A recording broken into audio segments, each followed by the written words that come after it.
Hema her peyva kurmancî ya ku îro tu li rûyê pirtûkek kovarekê an malperekê dibînî, bi alfabeyeke taybetî hatiye nivîsandin. Tîpên cudayên wek ç, î û ê û x ji bo dengên Kurdî hatine afirandin. Ev alfabe forma standardîzekirî ya wê alfabeya kurmancî ya latînî ye ku îro li hemû Bakur, Rojava û diasporayê tê bikaranîn. Standardîzekarê wê Celadet Alî Bedirxan e. Ew ne tenê zanyarekî zimanzanî bû, lê her wiha mîmarê hişmendiyeke neteweyî ya modern bû. Malbat û hawîrdor Celadet Alî di sala 1893 de li Stenbolê jî dayîk bû. Malbata Bedirxaniyan, ku ji mîrên kevn ên botanê ya Cizîrê bûn, di sedsala 19 de li dijî İmparatoriya Osmanî sêrî hilda bûn. Piştî têkçûna serhildana mîrê herî bi nav û deng, Bedîrxan Beg malbat hate sirgûnkirin. Lê ev sirgûnî nebû binketin. Di Stenbolê de malbata Bedirxan bû yek ji navendên ronaqbîrên Kurd ên serdema xwe.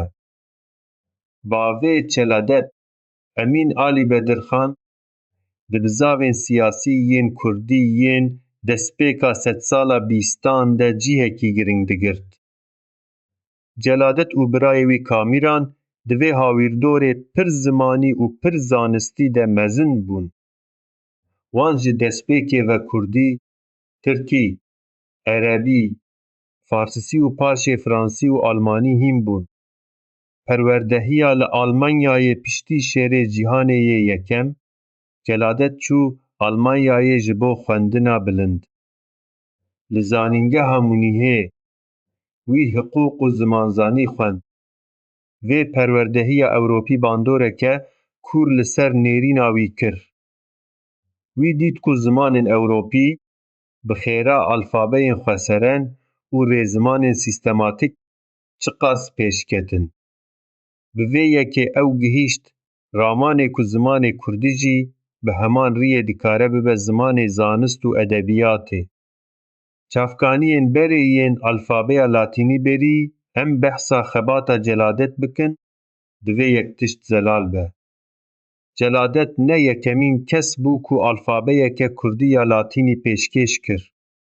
Berî wî, li Ermenîstana Sovyetê du zanyarên Kurd ên din pêşengiya vê rîyê kiribûn.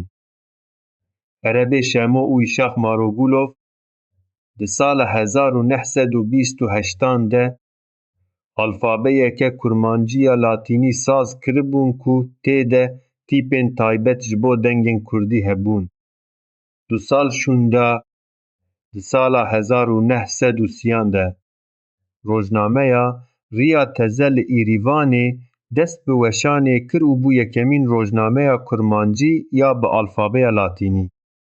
Rîya Teze îro jî tê weşandin û yek jî rojnameyên herî kevnên zimanê Kurdî ye. Celadet bi xwe jî vê xebata Kurdên Ermenîstanê haydar bû.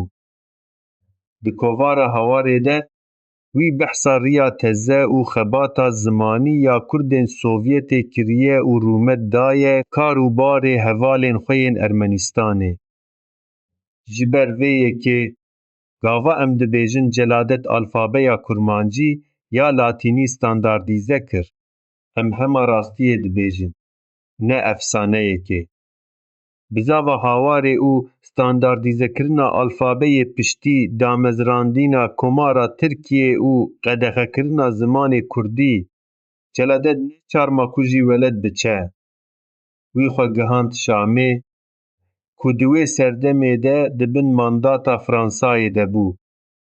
Lîwer, di sala 1932 de wî kovara Hawarê damezrand. Hawar ne tenê kovarek bû, lê her wiha laboratûwara avakirina Kurdiyeke nivîskî ya yekgirtî bû ji bo Kurdên Bakur û Rojava. Di nav rûpelên Hawarê de Celadet alfabeyeke kurmancî ya latînî pêşkêş kir ku xwe spartibû karûbarê berê yê Sovyetê, lê di heman demê de hin guhertin û hesanker têde hebûn. Wî ji alfabeya Tirkî ya nû ya latînî jî sûd wergirt û tîpên taybet ji bo dengên Kurdî yên ku ne di Tirkî de ne di sîstema Sovyetê de bi awayê wî de hat lê zêde kirin. Di alfabeya şeladet de her dengeke Kurdî bi tîpekê tê nîşandan û ev sîstem îro bûye standarda hemû Kurdên Bakur, Rojava û diasporayê. Berhemên zimanzaniyê Celadet Bedirxan ji aliyê zanistê ve gelek berhemên kûr nivîsîne.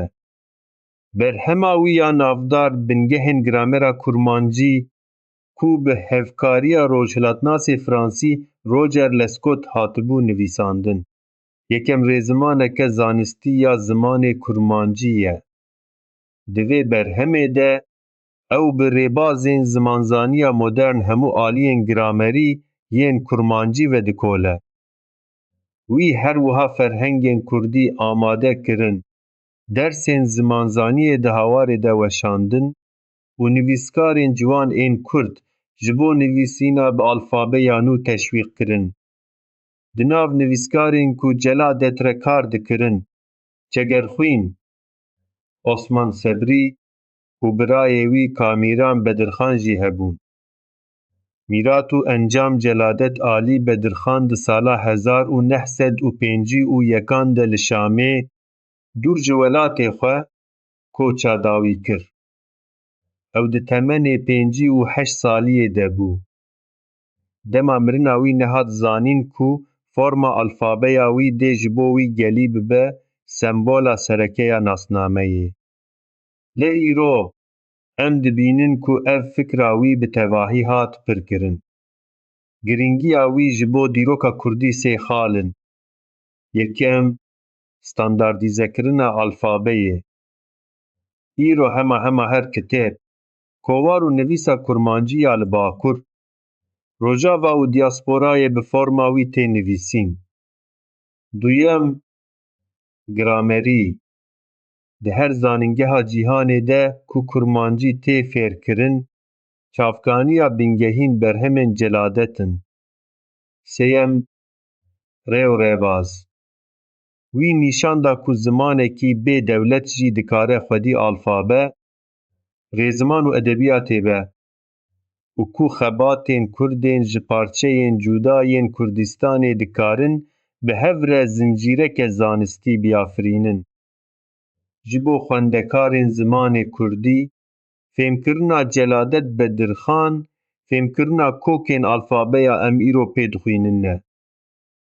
Lê em ji bîr nekin, beriya wî erebê şemo, Îşaq Marogulov û rojnameya Riya Teze li Ermenîstana Sovyetê riya wê alfabeyê vekiribûn. Celadet wê rê dewlemend kir, sîstematîk kir û gihande nava Kurdên Bakur û Rojava. Lewma her tîpa Kurdiya ku tu dinivîsî, mîrateke hevbeş a Kurdên hemû parçeyên welê te.